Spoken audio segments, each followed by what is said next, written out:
Mun nenäkorva. Jackson, mitä sä teet? Mun silmät! Mun sisko. Mun silmät vaurioituu. Mutta eikö se mun nenäkarvakin tässä vaurioituu? Mun sisko kato tuo mun uusin keksintö.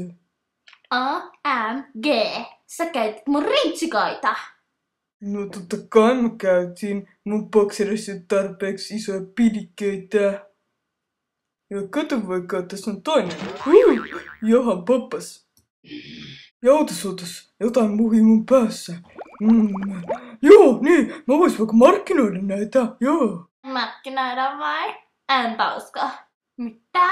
Käytät sä mun pinsettä? No joka mies näitä käyttää. OMG. Ai niinku Olavi Mangusti Guzela? Mikä?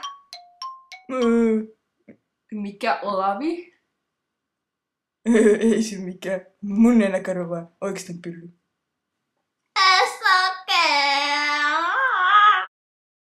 No voi Magnus vieköön sen Jacksonin kanssa. Voi vieköön. Täällä on boksereita ja pyyhkä.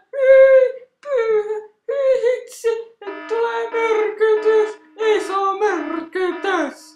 Magnusti myrkytys. Mia nyt nassupesulle. Eikö tulee Magnusti myrkytys? Joo. Voi Magnusti viekö?